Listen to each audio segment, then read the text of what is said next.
Le vamos a pedir ahora a Patricio Casase que presente. Patricio, ¿estás ahí? Hola, ¿qué tal? ¿Cómo va? ¿Se escucha? ¿Sí? Bueno, gracias por la invitación. La verdad que creo que lo del sábado pasado fue más que interesante y enriquecedor, así que les queríamos contar desde la Federación Argentina qué era lo que estábamos pensando e intentando difundir por medio de las diferentes asociaciones locales. Si les parece, apago el video porque si no se me va a mí un poco la señal, pero dejo el audio. Bueno, primero en la primera diapositiva vamos a encontrarnos una pequeña descripción de cuál es la realidad de nuestro país, que tiene 45 millones de habitantes, con una distribución absolutamente centralizada en lo que se llama región centro, que está el 66% de la población, y después estamos divididos en otras regiones que incluye la región sur o Patagonia, la región del NEA y el NOA, que son el noroeste y el noroeste, que son las regiones tradicionalmente más pobres y con peores indicadores de salud en todo el país. Y después también está la región de Cuyo, donde tenemos el 7% de la población, que a su vez siempre se concentran más con un predominio de urbanización. No tenemos mucha población rural en la República Argentina con la extensión que tenemos. Dentro de lo que es la región centro también se da otra particularidad, que es el área metropolitana de Buenos Aires, tiene concentrado el 33% de los habitantes. Eso es una bomba de tiempo, eso es lo que hoy está generando mayor temor dentro de lo que son las gestiones de políticas que se están dando a nivel social, económico y sanitario. Y desafortunadamente este federalismo que se ve acá está acompañado de una gran inequidad entre todos los sectores, entre todas las regiones, con diferentes niveles de acceso a los servicios de salud de calidad y diferentes niveles de infraestructura y condiciones de vida. La otra. Por favor. Bueno, otros datos para considerar dentro de lo que es Argentina, para tener un panorama de dónde está hoy pegando la pandemia en nuestro país. Tenemos que nuestra pirámide poblacional está, como en toda la región, con una imagen que representa una transición demográfica.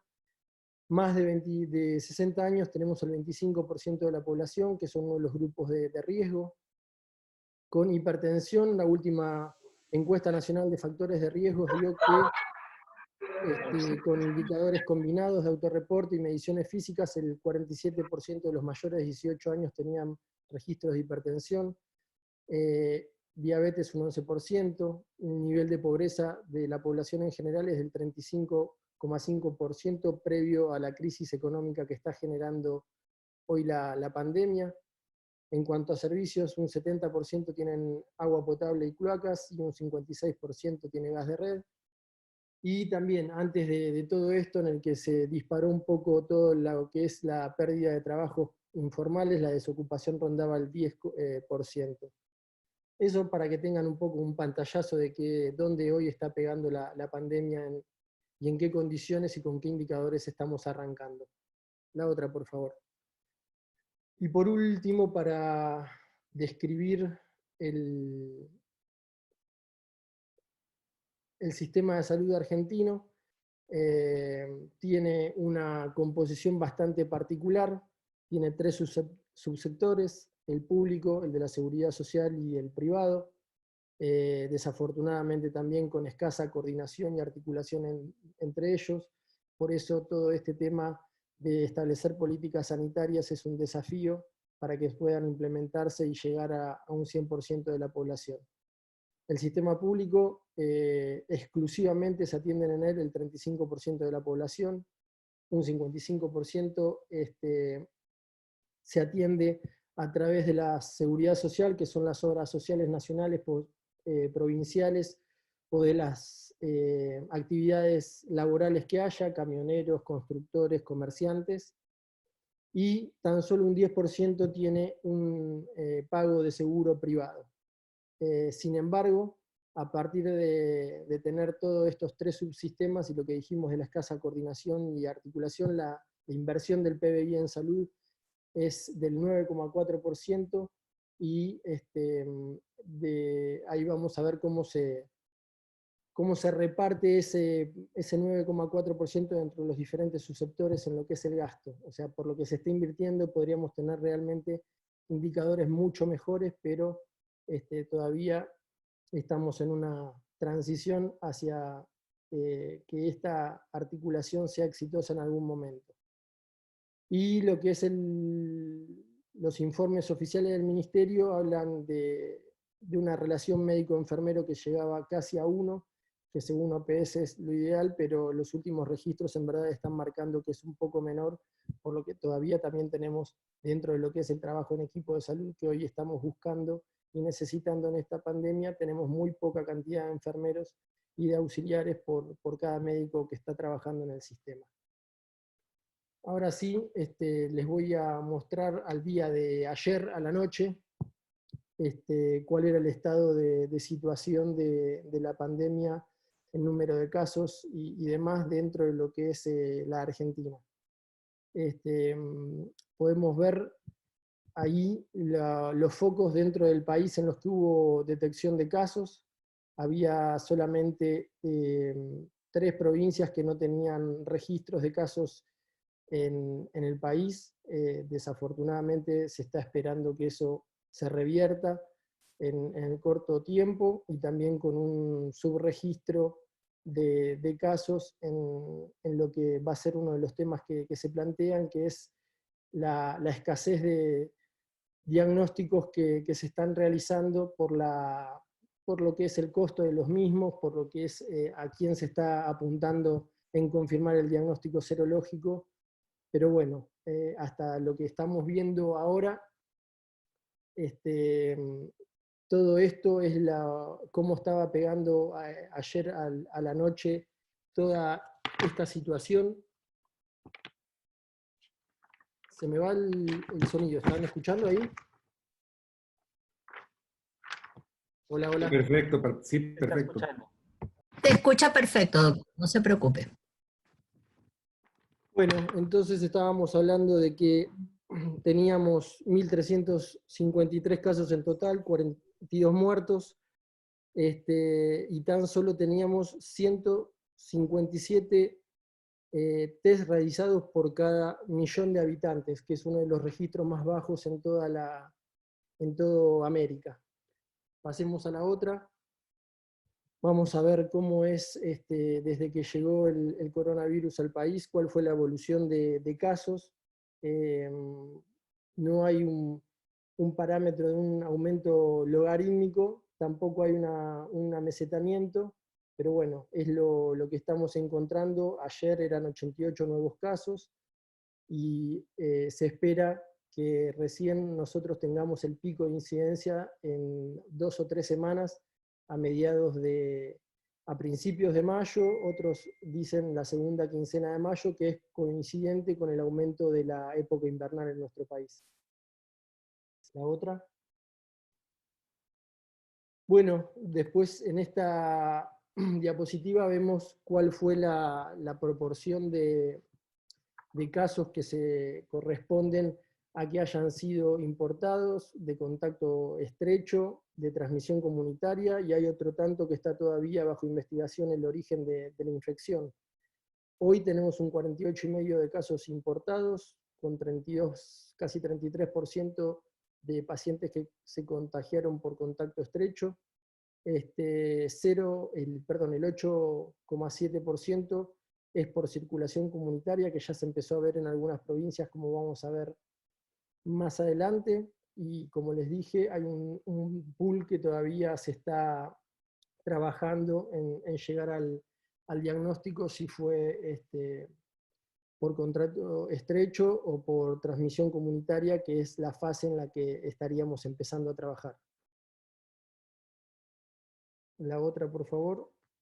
Acá vemos las provincias donde ya hay transmisión comunitaria, que es en Córdoba, Chaco, Santa Fe y la región metropolitana. Dentro de Córdoba estaban hasta hace 3 días, si no me equivoco, la ciudad de Córdoba, la ciudad de Altagracia y la ciudad de Río Cuarto.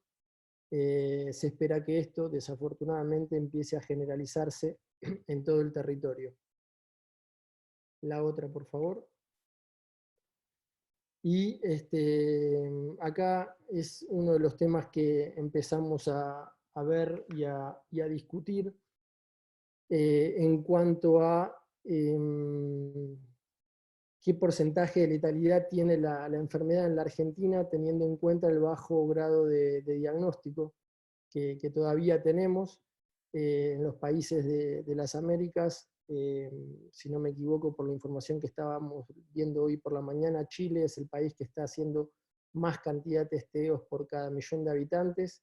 Argentina a nivel mundial en ese sentido está en el ranking 70, con muy pocos test realizados, y el reclamo desde la comunidad médica que empiece a haber testeos masivos y testeos también para el personal de salud, para poder trabajar tranquilos y no ser uno mismo los transmisores de la enfermedad. Dentro de lo que es los números que tenemos ahora, el porcentaje de letalidad de la enfermedad en nuestro país estaba en el 3,1%, que si bien estaba bastante lejos de lo de España y de Italia, en eso también influye la falta de pacientes asintomáticos y de oligosintomáticos que son portadores del virus y que desconocemos. La otra. Bueno, y acá vemos hasta ahora cuál fue de los afectados el rango de edad de los pacientes que tenemos diagnóstico serológico positivo. Los fallecidos, la letalidad está asociada generalmente, como en el resto del mundo, a pacientes de 60 años o más, con factores de riesgos en su gran mayoría, y también en los afectados, como está sucediendo en otros lugares, más porcentaje de afectados son varones. Y en un rango de edad de menores de 60 años es lo que son ese famoso 80% de sintomáticos leves que se están registrando en todo el mundo. La otra, por favor. Esto nos daba una comparación al día de ayer de cómo estaban siendo la cantidad de casos registrados en América del Sur. Argentina, si bien iba aumentando progresivamente, todavía no estaba en los mismos niveles que Brasil y Chile, pero insisto con el tema que nos preocupa, y que se discute mucho, que es la detección y los rastreos masivos de los anticuerpos de la enfermedad, perdón. La otra. Bueno, estas son un slide que básicamente tiene por mostrarles cuáles son hoy según el Ministerio de Salud de la Nación, lo que se entiende por caso sospechoso y caso confirmado. Así que no cambia de todo lo que estuvimos intercambiando vía WhatsApp, vía mail y vía Facebook con todos los colegas de Latinoamérica. Lo que sí va a ir cambiando de a poco es a medida que nos aproximemos al invierno y empiece a colapsar el sistema hospitalario, va a ser la cantidad de atención domiciliaria o los cuidados domiciliarios que van a poder recibir algunos de los pacientes. La otra. Bueno, acá sí contarles básicamente cuál era el posicionamiento de la federación, de todo lo que se dijo, de todo lo que se escribe, de todo lo que se escucha. Desafortunadamente, como en muchos otros lugares, no hemos visto que se haya hecho o convocado y considerado a la atención primaria dentro de la respuesta organizativa del sistema. Estamos viendo en todos los medios de comunicación cantidad de respiradores, cantidad de camas de terapia intensiva, hospitales de campaña, salas que se parecen a los lugares de evacuados en las inundaciones y demás, pero se le dio poca trascendencia al rol fundamental que tiene la atención primaria. De hecho, en todos los comités de crisis y que se consultan por diferentes medios de comunicación y periodísticos, no escuchamos nunca hablar un experto de APS de cómo se estaba afrontando la pandemia en los centros de salud, alejados de los hospitales y con todo el resto de los problemas que siguen sucediendo. Por eso llamamos al deshospitalocentrismo, a tener en cuenta la importancia de los centros de atención primaria de cada uno de los integrantes de los equipos de salud, que se ubican en contacto estrecho con las comunidades, trabajando con las comunidades, que si actúan correctamente cumplen bien su papel de filtro, que pueden manejar el 80% estadístico de esos pacientes sintomáticos leves o oligosintomáticos, y que pueden establecer claramente también los niveles de circulación por los niveles de complejidad creciente. Entonces el llamado es que no nos pase lo mismo que ha pasado en otros países, que están cerrando centros de atención primaria para destinar a su personal a los hospitales o a las terapias o a los hospitales de campaña, sino que tengamos en cuenta que todo lo no COVID-19, todo lo no coronavirus sigue sucediendo, enfermedades crónicas, altas hospitalarias, controles de niños, inmunizaciones, y también todo lo que trae aparejado la pandemia, y lo que es el confinamiento o la cuarentena o el aislamiento, que va disparando otros problemas de salud. Dentro de este reclamo se estaba pidiendo exclusivamente por las condiciones de bioseguridad para todos los integrantes de los equipos de salud, los equipos de protección de personal, y que se pueda disponer de mayor cantidad de test diagnósticos, y dentro de lo que es la atención, cambiar el modelo tradicional de atención y incorporar la telemedicina y las videollamadas, que para un sector de la población o del sistema de salud puede estar resuelto, pero hay otros trabajadores de la salud que están en el sector de la seguridad social o en el sector privado, que no estaba contemplado dentro de su remuneración este tipo de consultas.